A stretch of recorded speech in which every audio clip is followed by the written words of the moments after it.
Berlin, 1943. The city was restless, smothered by anxiety, trapped between the echoes of distant thunder and the grim anticipation that tonight, like so many nights before, steel rain might fall from the sky. For the women, men and children clinging to life in bone-grey concrete shelters, the very soul of Berlin throbbed with the fear that every sunset could usher in an ending.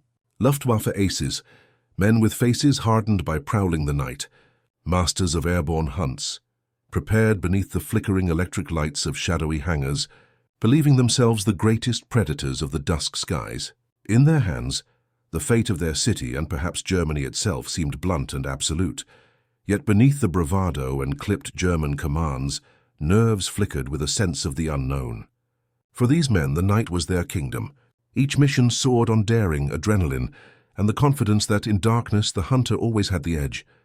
But whispers crawled across the airfields and the smoke-stained corners of briefing halls. Rumors that Allied bombers were using uncanny new tools to pierce the black veil. Tools that made men question centuries-old doctrine, that darkness was a fortress for the defenders. Night over Berlin was never truly quiet. There was always the drone of distant engines, the soft mutter of radios, the shriek of alarms bringing fear to every window and heart. But as the bombers gathered in greater numbers, as the Allies perfected their method of incendiary chaos, Berlin's defenders felt their margins slip moment by moment.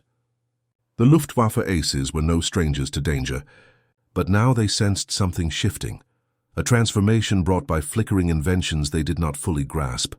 It began as a rumor among ground crews that British avionics were guiding squadrons by beams invisible to the eye.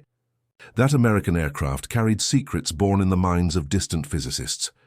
The specter of radar, that mysterious technology that seemed to give form to emptiness, haunted every briefing.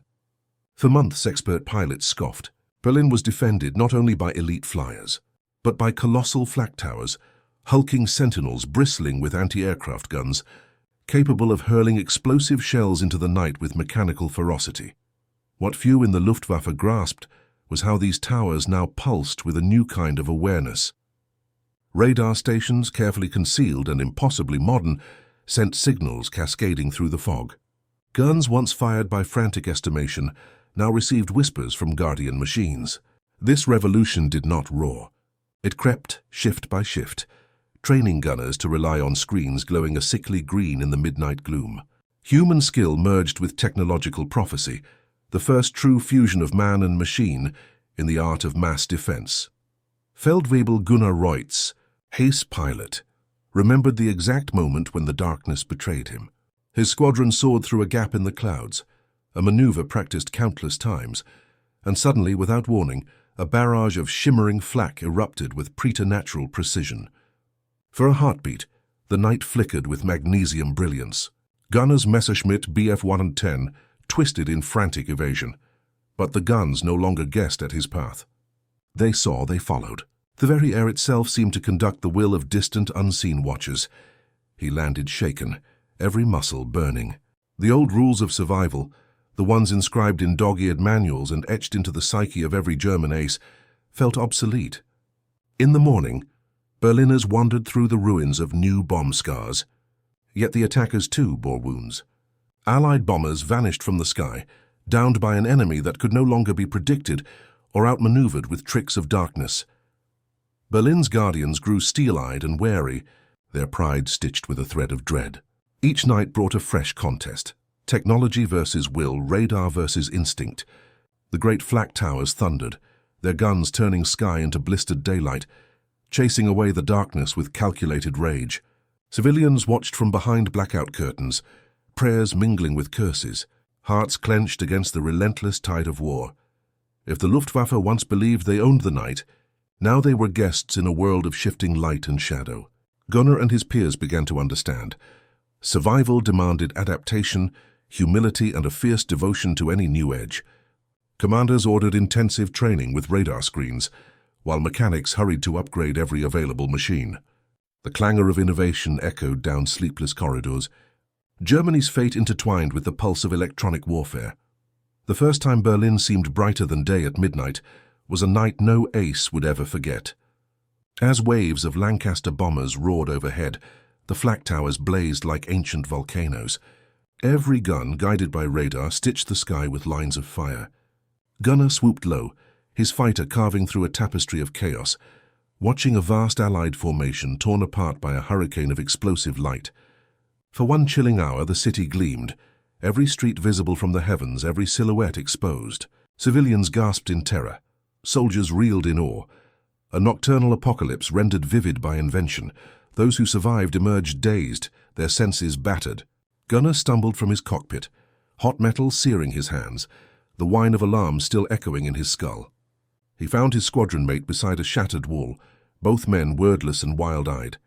"Night is not ours anymore," Reutz whispered, voice cracked by stress and revelation. In bunkers, military leaders pored over reports. Radar had changed the calculus. Defensive victories were no longer strokes of luck, but orchestrated performances of technology. Yet for every Allied aircraft destroyed, for every burst of flak revealing another threat, the cost grew higher. The city suffered. Aces suffered.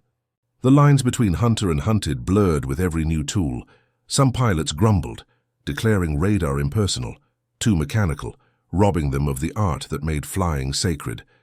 Others embraced it, sensing that the only way to survive in this new age was to become as ruthless and analytical as the machines now guiding them. For the city below, hope and horror arrived in equal measure, each explosion painting Berlin's future in flickers of light and shadow.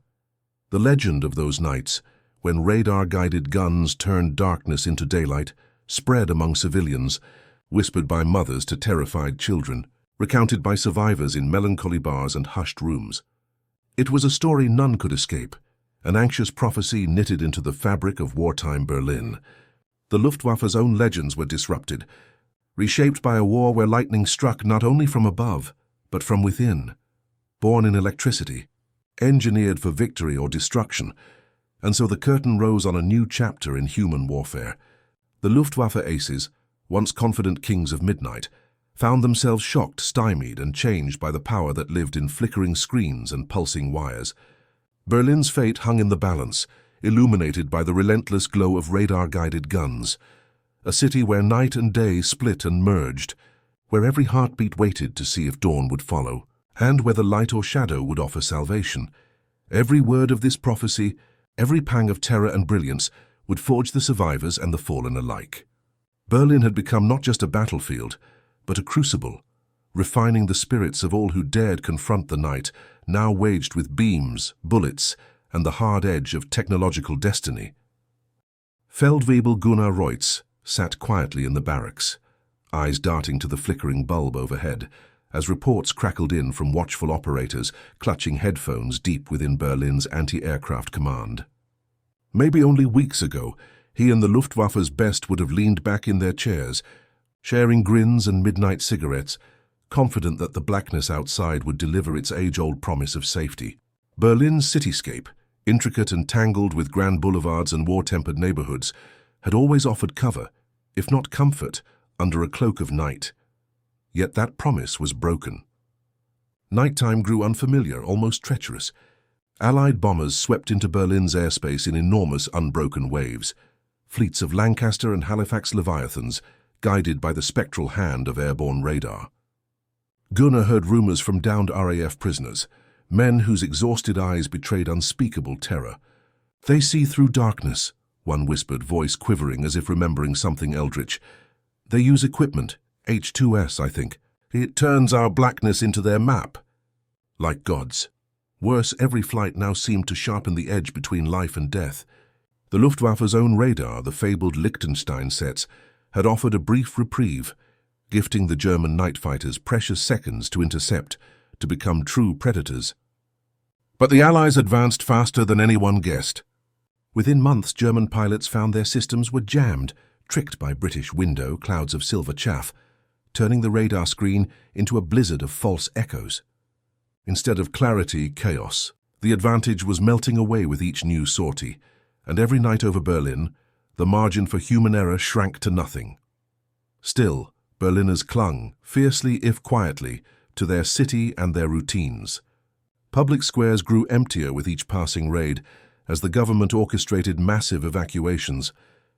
By 1944, over 1 million people, mostly women and children, had left the burning metropolis, searching rural sanctuaries that must have felt impossibly distant from the steel jaws of total war. Those who stayed kept the city running, working desperately to forge munitions and keep the anti-aircraft towers loaded for another round of blinding flame. And in those towers, a revolution was unfolding. Sensors, delicate and almost magical, now tracked objects invisible to the naked eye. Radar screens buzzed in confined, smoky control rooms. Every echo, every brief return of invisible waves meant a life, a plane, a deadly possibility. The gunners who once fired by instinct and prediction now waited for the orders transmitted from men studying shimmering ghosts on phosphorescent glass. Human senses merged with mechanized precision. Flesh and circuitry composed a strange new symphony of war. Every time gunner soared aloft, a battle raged far below him. Not of bullets or bombs, but of invisible light and shadow, of analysis. The Allies had learned to jam the Luftwaffe's night eyes, but Berlin's ground-based radar grew cunning, its technology evolving through desperate necessity. Allied bombers, emboldened by new tools like the H-2S radar, pressed home attacks hoping surprise and ferocity would win the night. But radar-guided artillery, feeding data from scope to gunner, punished the sky itself, turning every approach into an agony of anticipation. The most harrowing moments came when the flak towers erupted, not in wild bursts, but in controlled, brilliant storms of lead and shell. The radar operators called shots with a chilling detachment, voices calm over the clangor, their words transforming a scrap of signal into a sentence of death. Gunner, weaving among the burning debris of another downed Heinkel or a shattered British four-engine Giant, realized that the old world, where flying skill alone crowned an ace, was disappearing. Now fate lay in the hands of those who could read shadows on a screen. That winter, word reached Berlin that the Allies too had begun to suffer. RAF losses climbed, the price for daring to challenge the city's shield of radar and fire. Yet the weapons of the defenders were not infallible. Against the ingenuity of Allied scientists and aircrew, even the best radar could falter or be blinded. One Allied raid in March 1944 saw 94 bombers ripped from the sky, yet many more pressed onward, guided by their own advances in electronics and navigation. The night did not belong to one side for long. The city's rhythm bent to war's demands. When sirens rose, ordinary people vanished into the earth, shelters pressed full of ghosts in waiting. But above them, men like Gunner fought a nightly duel with destiny. Bombers guided by H-2S and other groundbreaking avionics swept around the churning magnetic storms, using radar pictures that revealed rivers, roads, and even the outlines of burning buildings. Gunners below used their own radar-guided guns to fill the sky with daylight, shells blossoming like monstrous white roses around the wings of each intruder. Inside his cockpit, Gunner witnessed unspeakable things. The glare of a flak burst so close, he swore he could feel the vaporized metal singe his face. The tumbling descent of an enemy struck from the sky by a weapon neither of them ever saw, only heard. Still, the world would not let him despair. Each dawn after a night of terror, Berlin's remaining children stood hand in hand outside tattered blocks, daring the world to go on in the aftermath of thunder. Berliners became experts in endurance. The city saw casualties unfathomable, thousands dead in a single raid, entire squares erased, lives condensed into statistics in dusty files. Women gained heroic stature, working in factories, soothing the terrified, and carrying on even as smoke from burning buildings choked the horizon. For every ace the Luftwaffe mourned, for every night fighter lost to flames or jamming, or the murderous precision of window, 1,000 ordinary lives kept the city's battered heart beating. With each raid, a strange new poetry emerged. The sky, once pure and feared, became a crucible of ash and innovation. Pilots like Gunner could no longer swagger through hangars, invulnerable behind their eyes of steel. The ancient rights of the hunter had been replaced by electronic prophecy, with every dapple of static on a radar scope echoing for miles in blood and memory. The war left its mark in every glance, every child's lullaby interrupted by the thunder of distant artillery. By the end of the season, when the last snow melted on bombed-out boulevards, Berlin's night defenders understood. They were witnessing and shaping the future, even as they risked becoming its victims. In radar's sickly green afterglow, they glimpsed both hope and despair, emancipation and doom. For now Berlin endured, its fate illuminated in dazzling staccatos and smouldering silence. The city itself, straddling the line between history and legend, between the past of darkness and a future made brilliant, if only for an instant, by the blinding promise of science. As Berlin's agony prolonged into 1944, the city's profile transformed, a skyline jagged not just with the wounds of war, but with colossal towers of reinforced concrete, crowned by cannon and radio masts. These flak towers, grim monuments to desperation and ingenuity, dominated the landscape, designed to turn the sky above the Reich's capital into a death trap for Allied bombers. Rumors spread among the population about the power hidden within their walls, stories of guns guided by invisible lightning that made the once invincible Luftwaffe aces wary of their own dominion. The heart of these defenses was more than brute force. It pulsed with the ingenuity of radar technology. In Berlin, the system known as Würzburg could track incoming aircraft up to 40 miles away, an unimaginable range before the war, and relay precise coordinates to the gunners perched atop flak towers, Webb. The tower's main armament, the mighty 128mm flak 40 guns, were celebrated for their reach, able to send shrapnel to a height where even RAF heavy bombers trembled, Webb Barty. But raw firepower was nothing without aim.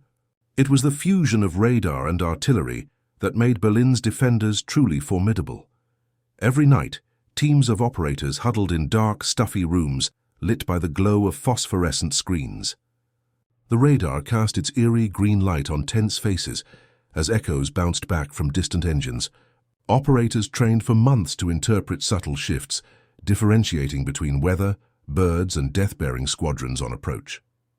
Once targets were acquired, data zipped through underground cables, connecting the L-Tower command centers to the gun batteries outside, where mechanical computers, called predictors, calculated firing solutions with chilling exactitude. Webb. The ritual was relentless. As Allied bombers drew closer, sirens wailed, civilians rushed underground, and the towers erupted. Thousands of shells stitched the sky each minute, forming impenetrable barricades of explosions calculated not by instinct, but by mathematics and electronics. For the Luftwaffe night fighters like Gunnar Reutz, the transformation was surreal. In moments, the sky was illuminated so intensely by bursts of fire that night, Berlin's old ally, was banished, replaced with ghastly artificial daylight. Civilians, up to 30,000 per tower on a critical night, huddled in bone-chilling tunnels built within the towers, awaiting news and medical aid amid the rumbles above Webb. From these shelters, mothers soothed terrified children with half-whispered fables about the gun's invincibility, crafting hope from the dread outside. Many believed the towers could never fall, their 3.5-meter thick walls defying even the mightiest Allied bombs. Yet those inside also knew that for every shell fired, every burst ripping the air into chaos, the price outside was paid in blood and broken homes. Among the aces and gunners, the atmosphere grew paradoxically tense and arrogant. Radar operators gained unprecedented respect. Their cool decisions and technical mastery made them the new arbiters of life and death. One young technician, Klaus Fieber, later remembered, "We felt like gods, able to see through fog and darkness, sending destruction to enemies we never saw with our eyes." His words echoed the strange power unleashed. The fate of bombers and defenders alike now depended on who controlled the invisible spectrum. For a brief window in 1944, the system worked spectacularly. Calculations show that radar-guided anti-aircraft batteries achieved kill rates of up to 25% on Allied bomber formations. The Allied daylight raids became operationally unsustainable, with entire squadrons shattered before they reached their targets. Veteran Luftwaffe aces who survived the nightly gauntlet privately confessed awe and envy at the eyes of steel guiding the flak tower's wrath. But no advantage was without cost.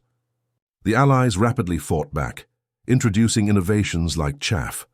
Millions of strips of aluminum dropped from planes, creating a blizzard on radar screens. Their H-2S and navigation radars offered new precision, but German jamming and radar-directed gunfire left the margins razor-thin. Battles raged as much in the radio spectrum as in earth and sky. Victory lay as often with technicians as with tacticians.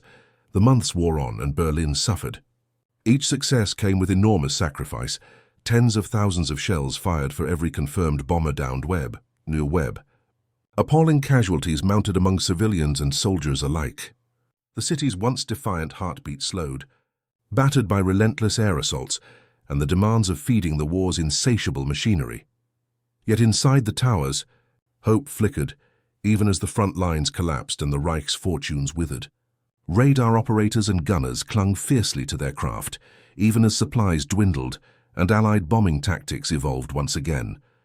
Technical Sergeant Klaus Weber recalled watching machine after machine fall silent, not from enemy fire, but from lack of electricity, parts, and men-web. The sophisticated Würzburg installations that once made Berlin unassailable were slowly broken, dismantled or evacuated as the armies retreated.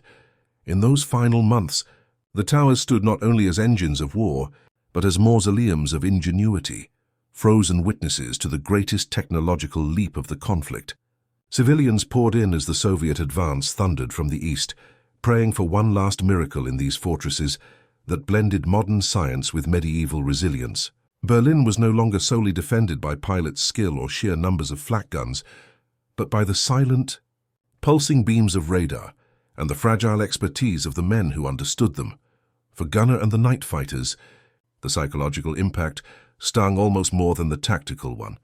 Being dethroned from the supremacy of night, forced to rely on enigmatic screens and mechanical calculations rather than pure instinct, felt both humiliating and inevitable.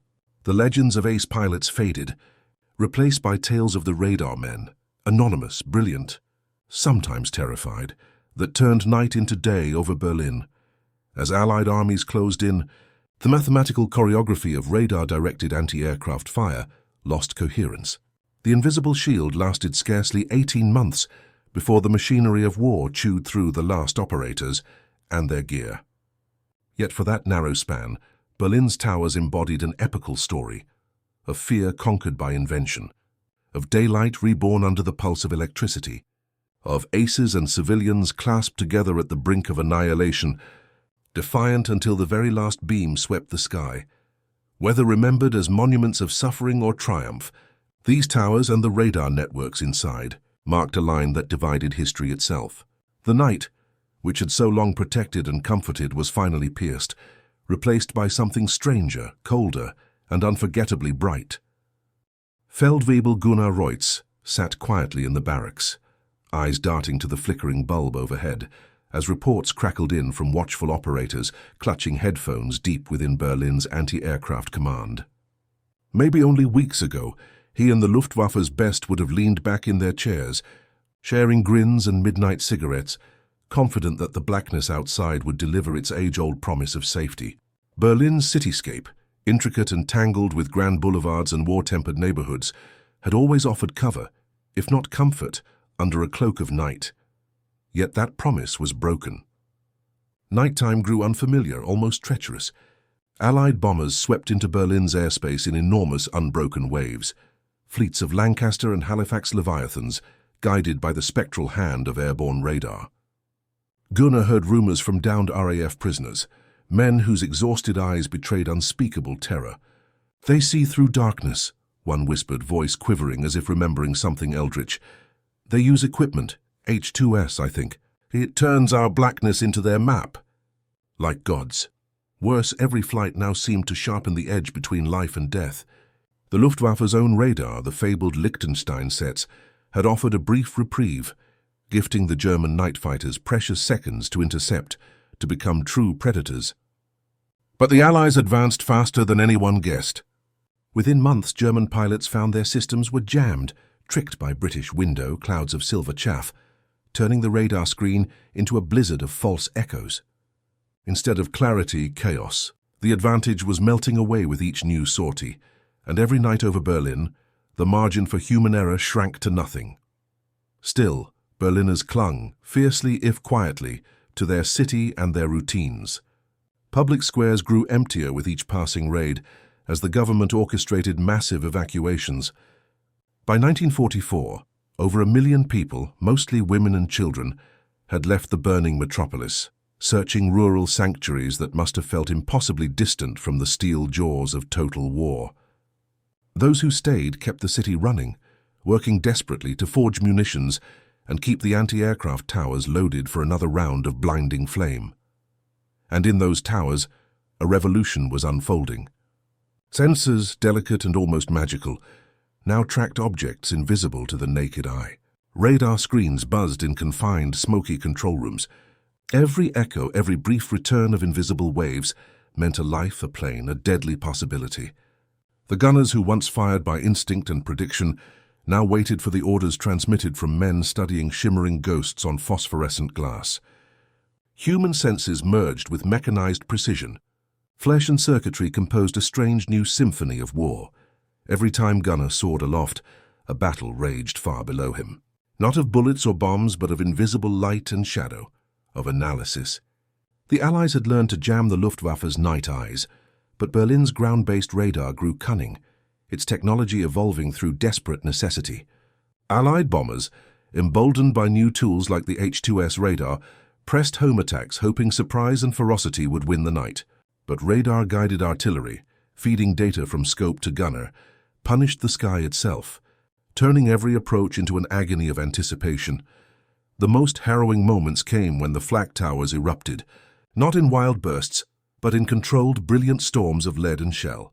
The radar operators called shots with a chilling detachment, voices calm over the clangor, their words transforming a scrap of signal into a sentence of death.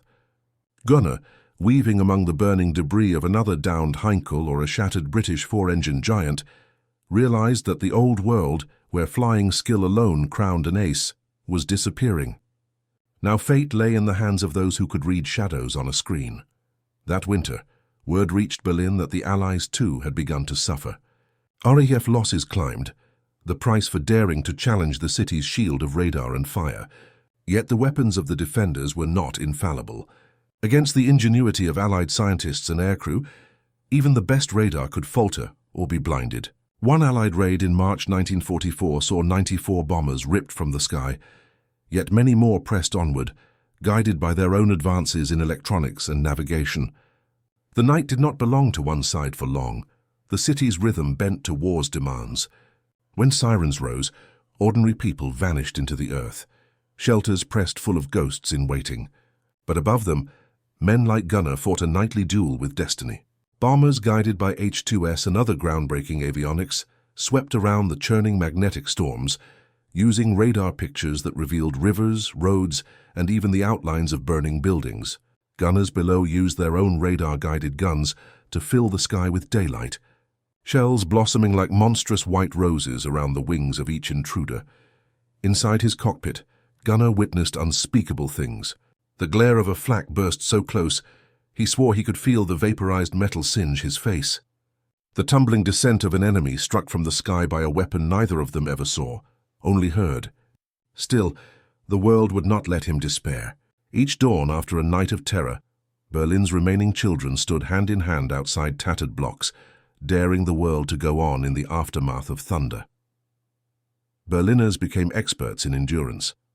The city saw casualties unfathomable, thousands dead in a single raid, entire squares erased, lives condensed into statistics in dusty files. Women gained heroic stature, working in factories, soothing the terrified, and carrying on even as smoke from burning buildings choked the horizon. For every ace the Luftwaffe mourned, for every night fighter lost to flames or jamming, or the murderous precision of window, 1,000 ordinary lives kept the city's battered heart beating. With each raid, a strange new poetry emerged. The sky, once pure and feared, became a crucible of ash and innovation. Pilots like Gunner could no longer swagger through hangars, invulnerable behind their eyes of steel. The ancient rights of the hunter had been replaced by electronic prophecy, with every dapple of static on a radar scope echoing for miles in blood and memory. The war left its mark in every glance, every child's lullaby interrupted by the thunder of distant artillery.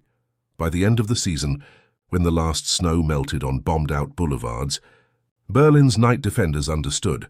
They were witnessing and shaping the future, even as they risked becoming its victims. In radar's sickly green afterglow, they glimpsed both hope and despair, emancipation and doom. For now Berlin endured, its fate illuminated in dazzling staccatos and smouldering silence. The city itself, straddling the line between history and legend, between the past of darkness and a future made brilliant, if only for an instant, by the blinding promise of science. When the heaviest raids of the war converged on Berlin, the city had already become a fortress, its nervous, sleepless population half buried under the shadow of the giant flak towers that now loomed like modern castles. Their thick concrete walls, up to 3.5 meters deep, braced the city against both the fire raining from Allied bombers and the terror that crept in behind every warning siren and distant thunder web. Web. These towers were more than just gun platforms. They were havens for up to 30,000 civilians at a time, self-contained cities with hospitals, water filtration, improvised kitchens, and deep radio silence. The towers had an almost mystical reputation among the people. They were rumored to be invincible, the ultimate protection against a world turned upside down. Hitler himself had demanded their construction after the first devastating RAF raid on Berlin in 1940, personally sketching plans and shifting the entire national rail schedule to shuttle steel and concrete into the capital web. Web Sixt. It was wartime desperation, transformed into a show of strength, visible proof to the world that Berlin refused to bend. Inside these fortresses, the air was electric with tension. The elderly huddled next to mothers with wailing infants. Wounded soldiers laid side by side with government clerks. Children played games of hope, lit by the flickering sheen of overhead lamps as shells thundered on the roof. Occasionally, the ground would tremble with a nearby impact, a 1,000-kilogram bomb, sometimes, though rarely, powerful enough to chip away at concrete, that could withstand the force of the war's most fearsome weapons. Web. Berliners formed temporary kinships, sharing what little food and comfort passed through the impromptu kitchens set up near shelter entrances. Above their heads, the flak tower's main armament, the terrifying 128mm guns, spoke with fury. Guided by Würzburg radar crews and mechanical computers, these weapons could hurl death at bombers up to 14 kilometers away, stitching the air with fire across a 360-degree arc web. Web-White and Web-Wikes, Web-Sixt. The tower's design allowed them to sustain 8,000 rounds per minute, a thunderous display meant to sweep the sky clean of each new wave of Allied attackers. These bursts sometimes turned the night sky over Berlin astonishingly bright, an artificial dawn pulsing for minutes above the city's battered soul. The population's morale, though battered by the war's endless theft of homes, hope and friends drew strength from these monoliths. Civilians whispered stories about nights when the towers changed the outcome, the conjuring up images of gunners who could track enemies from unimaginable distances using nothing but invisible beams and headphones pressed to sweating ears. The reality, however, told a more sobering tale. The Humboldt-Thane Tower, for example, is believed to have shot down just 32 enemy aircraft over the entire conflict web. Altitude, Allied countermeasures such as window chaff and night bombing, the overwhelming number of bombers, each a problem that steadily eroded the tower's actual effect. Despite their limited success, the psychological value was immense. Berliners became convinced that these towers stood for German resolve, a refusal to give in, even as their city was turned into rubble. Some Luftwaffe aces like Gunnar Reutz found these beliefs bittersweet. When they returned from sorties, their Messerschmitts riddled or their comrades missing, the radiant towers became reminders of both desperate hope and the terrifying ingenuity unleashed by war. Underground, life went on with a grim kind of optimism. Hospital wards patched wounds and performed emergency surgeries as air raids pounded the world outside. Radio stations inside the towers maintained communication, sometimes broadcasting the all-too-familiar news of another neighborhood lost, another school or marketplace destroyed, another 100 Berliners marked as casualties. It was a siege not just by bombs but by deprivation. As supplies dwindled through 1944 and 45, Kitchens struggled, hospitals ran out of medicine, and parents invented stories to chase away the hunger gnawing at their children. The defenders above, armed with radar guidance connected through chillingly efficient underground tunnels, continued the fight with every shell. They knew that the Allies were adapting ever faster.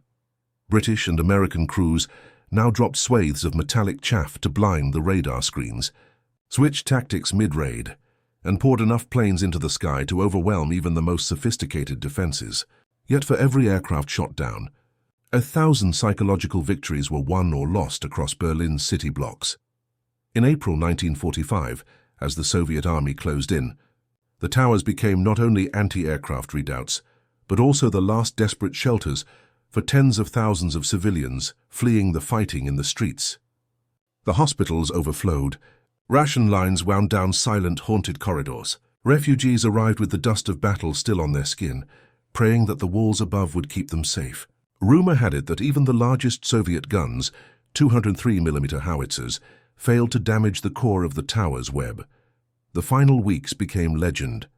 Children born in the towers during the siege would become storytellers for generations. As Berlin surrendered and the war drew to a close, the surrender terms for the towers were negotiated separately. So important were they to both Berlin's civic structure and the remains of its military might. Supplies ran out, morale collapsed, and ultimately, the defenders accepted their fate. Nevertheless, the flak towers, whether successful in their strategic mission or not, remained among the safest places to be during the city's greatest peril. Some stood undamaged into peacetime, serving for years as grim reminders of a war whose innovation blended engineering with desperation. When the shooting stopped and Berlin's battered citizens emerged into daylight no longer interrupted by gunfire, they carried with them tales anchored in both fact and myth. The towers became symbols of stubborn survival, a testament to the ingenuity born of necessity, and a warning about what technology costs when wielded in extremis.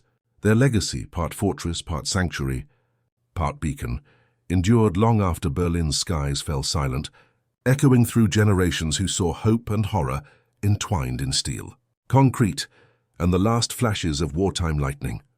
Inside the battered city, Berliners came to know both terror and survival by the walls of the flak towers. Never before had concrete, steel, and human spirit formed such desperate allies. The statistics of devastation, over 363 major raids by Allied bombers since August 1940, with up to 30,000 citizens sheltering in a single tower per night, unfurled as backdrops for daily Drama Webiger Webekabin Webinkinder Web 70. The November 1943 raids left 2,000 dead in a single blast and 175,000 suddenly homeless. On the very next night, another 1,000 were killed and another 100,000 caught out by the shattered cityscape. Each winter raid, each springtime bombardment, saw another 20,000, 80,000 forced to flee homes and embrace uncertainty. Weblin's Web C. By war's end, Berlin counted nearly 4,000 confirmed killed, 10,000 injured, and some 450,000 rendered homeless in direct air attacks. Behind those numbers lived stories. Mothers cradling newborns in crowded shelter wards, families split and reunited beneath the clamor of gunfire, children learning to fall asleep to the thunder above. The tower's defenders paid their own terrible price. Flak gun crews, drawn from hastily trained conscripts and seasoned veterans alike, faced casualty rates between 50% and 70%, spiking higher as the Soviets drew near and bombing intensified. Webby. Allied tactics evolved fast. Flak suppression cluster bombs detonated overhead, fighter bombers strafed batteries set in open ground, and weapons crews sheltered as best they could behind layers of concrete. Sometimes they were trenches scooped from frozen mud, sometimes monumental stone bunkers built with thousands of foreign laborers and POWs. Web. For all their massiveness, the towers were paradoxical. Their walls, up to 3.8 meters thick, shrugged off even the heaviest bombs, purportedly 1,000 kilograms, making them nearly impervious to direct aerial assault. Web sound. Inside, up to 15,000 civilians per gun tower and 7,500 in command towers endured raids in bunkers, sleeping in corridors, crowding medical stations, and listening to radio broadcasts echoing with news and hope sown through static. Suspended above these crowds was priceless art, museum collections, government documents, and the possessions of those who fled the fires outside, Webb. Despite sheltering so many, the tower's most vital function was psychological. For the Luftwaffe aces and for the ordinary Berliners, they were emblems of defiance. Their silhouette transformed the skyline. Their flashing guns became nightly signals that the Reich still stood, even as bombs melted the city's heart. Yet for many gunners and commanders, every raid hammered home the limits of technology. The Humboldt Flak Tower's fabulous arsenal claimed only 32 confirmed aircraft destroyed. Across all the years of raids, barely 30 white rings painted on the barrels as a grim count of enemy. Kills Webb, kill time to Webb 16 for each night that Allied bombers roared overhead. The tactics changed. The Americans and British sent up 1,600 planes in some attacks, the largest raid occurring in February 1945, a thundercloud of devastation met with a blizzard of shells. Webb. Pilots adapted quickly, climbing higher to evade the effective range, flooding radar with window chaff, splitting formations to tax the tower's aim and ammunition. Yet for every bomb that missed, for every airplane that fell into the city's defensive trap, thousands more reached their mark. The guns atop the massive towers, though deadly in legend, were outmatched by speed, altitude, and technological innovation. The final months pressed the flak towers into yet another role. As the Soviet army smashed through Berlin's suburbs, refugees streamed in from all sides. Hospitals within the towers overflowed, kitchens ran short of food, water was rationed. For many, the only hope came from the walls themselves. These concrete fortresses bore the brunt of the last stand, serving as headquarters, field hospitals, command posts, and the last storehouse of dreams. Some towers negotiated separate surrender terms with the Soviets. So vital were they to the city's infrastructure and morale. Webb. After the fighting, the fate of the towers spotlighted their ambiguous legacy. Most were demolished or buried, their insides left to rot under mountains of rubble. Only fragments remain. The Humboldt Tower, now a ruin haunted by ghosts of wartime, serves as a touchstone for memory and curiosity. Webb.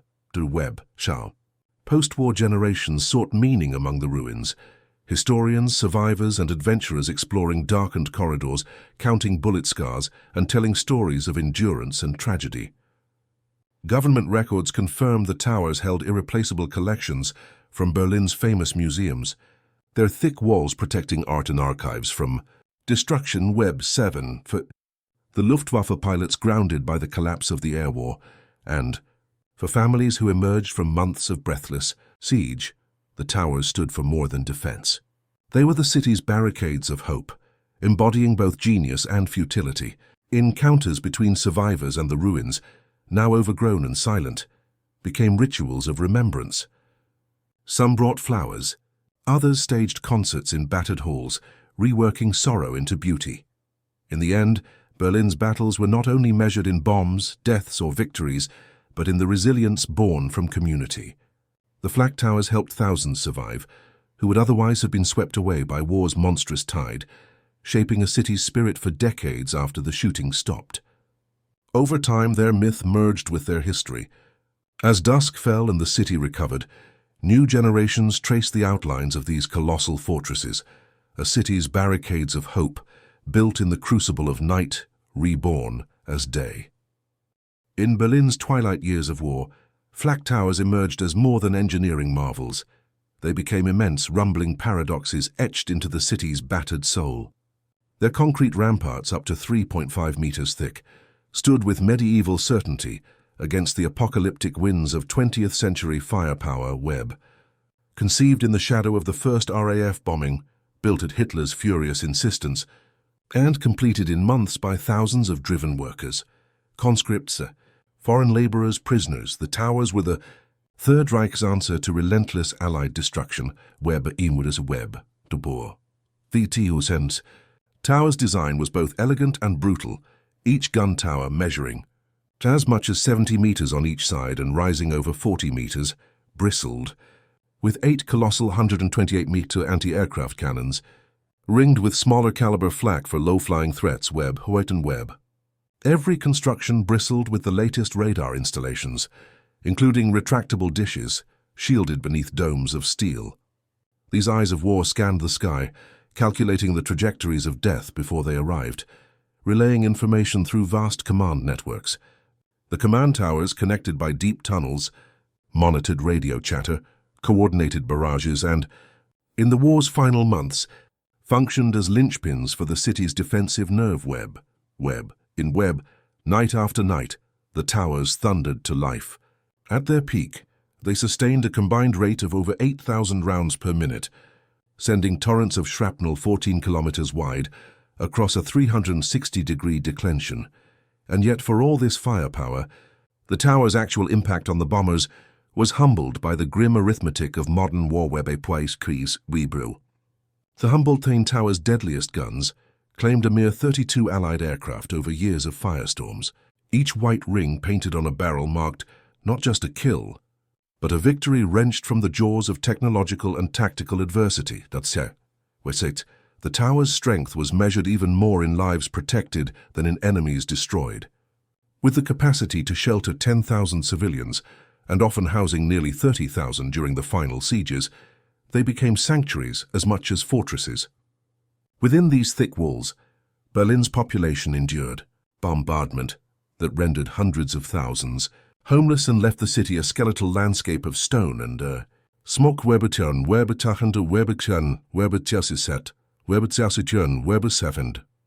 Hospital wards, art vaults, and climate-controlled rooms for museum treasures filled every floor, their invaluable content a testament to the civilization at stake in the struggle above. But hope inside was matched by horror outside. Casualty rates among flak gunners rose steeply. Allied raids concentrated on suppressing these fortresses left 50–70% of crews dead or wounded by war's end. To be assigned to a flak battery was to be sentenced to a brutal lottery, especially for those not shielded by the tower's armored decks. For the gunners of the great towers, a degree of safety came, but at the psychological expense of endless drilling, nerve-wracking vigilance, and the burden of defending tens of thousands of lives with every squeeze of the firing mechanism. As the Soviet army finally closed its steel fist around Berlin, the towers faced an altogether new storm. Their bomb-proof construction, mostly impervious even to Soviet 203mm howitzers, transformed them from anti-aircraft bastions to last sanctuaries at Web 70. Refugees flooded blockhouse entrances, lugging suitcases, wounded and starvation-fraught children through labyrinths of corridors. In the chaos of April 1945, commands were issued independently from these bunkers. Some towers negotiated their own terms of surrender, so central had they become to both civilian and defensive order in a city shattering at every edge. The ending, when it came, was exhaustion. The battered residents capitulated only as supplies vanished.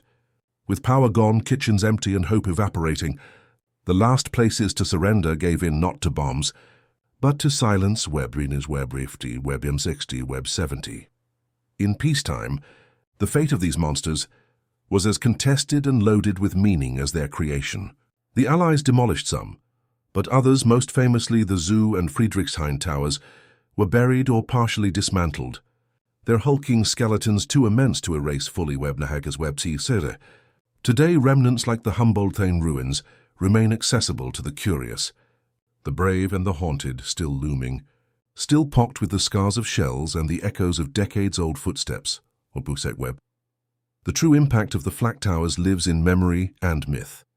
They evoke legend, images of civilians emerging, blinking into sun after the siege, children born in wards deep in the stone, aces and gunners counting off white rings as if each were a talisman against oblivion.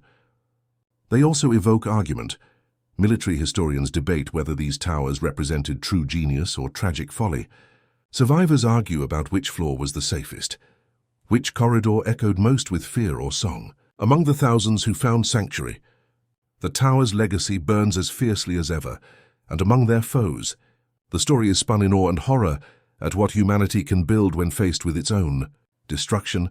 Web 61, Web 68, Web 69, Web 70. For modern Berlin, the tower's presence is spectral, a blend of past and present, a caution as much as a curiosity. The battered blocks and overgrown concrete serve now as climbing walls, haunted museums, urban legends, and places for silent remembrance. Each stone, each bolt of reinforced door, contains a fragment of the thunder that once turned night to day, hope to fear, and fear to hope again. The arc of the Flak Tower's existence, from steel-girded dreams to battered relics, tells a truth written in no statistics. In war, even the greatest barricades are made of hope, as much as of concrete and cannon. To enter them now is to step into a world where daylight was forged in battle.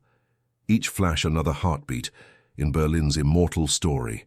In the final act of Berlin's siege, the Flak Towers revealed their true grandeur and limitations. These monsters of reinforced concrete, G-towers sprawling 70 meters square and towering 39 meters over the skyline, paired with the slimmer L-towers at 50 by 23 meters and the same intimidating height, were more than architectural marvels. A web. Iniki, Web Isabund, Web Isai, Web 76. They embodied the desperate ingenuity, ambition, and terror of a civilization caught between annihilation and the faintest hope of survival. Their raison d'etre was clear. The G-Tower, or Gefechtssturm, bristled with 8 twin-barreled 128mm Flak 40 cannons, each thunderous weapon able to launch a shell high above the city, over 35,000 feet, toward bombers that dared intrude. Web. Bintui. Web. 1. Complementing these giants were scores of smaller caliber guns, including the deadly quadruple 20mm Flakvierling and 37mm Flak, providing layered defense against lower targets. Meanwhile, the adjacent L-Tower, or Leitturm, was less imposing in weaponry, housing 4 quadruple 20mm guns, but it possessed the critical fire control and radar systems Web to Web say. Here the battle of wits played out nightly, invisible pulses sweeping the heavens for any sign of threat. Construction of these fortresses was a Herculean effort. Completed in mere months under constant threat, 3,200 workers, forced laborers, POWs, and German conscripts labored in multiple shifts, pouring thousands of tons of steel-reinforced concrete night and day. Hitler's prioritization redirected national resources, allowing Berlin's towers, along with their twins in Hamburg and Vienna, to rise in record time. Each complex was a city within a city. The G-towers alone could shelter 15,000, 30,000 people during raids. Websites. Civilians, military personnel, hospital patients, and priceless museum collections filled 6 or 7 floors protected by walls at least 2.5 meters thick and roofs approaching 4 meters. Air filtration systems churned, bomb-proof doors sealed. Climate controls preserved the city's cultural treasures from fire and frost. Many recalled these nights as crowded, tense, and eerily quiet, fixed on the boom and din above, while life carried on in cramped corridors and dimly lit medical wards. Beyond defense, the Flak Towers functioned as logistical anchors. Hospitals with 85 beds patched wounds inflicted by bombs and shrapnel. Kitchens fed thousands under rationing, and command posts issued orders to the entire city's anti-air network. Shelters and vaults preserved irreplaceable paintings, documents, and heirlooms. For a besieged people, the towers symbolized order when the world outside was chaos. Yet their military effectiveness fell short of propaganda. Though able to unleash 8,000 rounds per minute in a coordinated barrage, their actual kill scores paled in the face of overwhelming Allied air fleets. 32 confirmed downed bombers at Humboldthain. Similar numbers elsewhere. Web 60. The density of fire was formidable, but altitude, chaff, and shifting Allied tactics meant that many attackers survived to deliver their payloads. Still, the tower's psychological impact was immense. Berliners believed these would never fall. Their defenders stockpiled supplies and ammunition, convinced that the Zoo Tower could hold out for a year if need be. Indeed, the towers withstood thousands of tons of bombs, including direct hits by 1,000-kilogram explosives. Soviet artillery, including 203mm howitzers, rarely made an impression on the massive walls. As the Soviets entered Berlin, the Flak Towers became the city's last guardians, the final redoubts were frightened. Exhausted Berliners converged for safety and hope. Separate surrender negotiations were undertaken due to their indispensability. Not even post-war powers dared destroy the towers immediately, fearful of collateral damage to rail networks and neighborhoods. After the guns fell silent, the towers lived on in legend. Some, like the Zoo Tower, were meticulously demolished. Others, such as Friedrichshain and Humboldthain, now lie buried under mountains of war debris, or remain as colossal ruins, playgrounds for climbers, explorers, and the city's haunted past. Web 7. The walls that once shielded tens of thousands now serve as silent reminders of ingenuity, fear, and the hope that, even in the darkest tribulations, humans can build shelters against the storm. Modern Berliners and visitors contemplate these ruins, the legacy of the titans of concrete, and feel the urgent echoes of a story that nearly destroyed a civilization and irrevocably changed the world. If you've stood with us through the thunder of history, you know there's always more beneath the surface. Hit subscribe now and ring the bell, because every story of war, courage, and consequence deserves to be told. Join our ranks, dive deep into the untold battles, and become part of the mission to remember. Your next chapter starts here.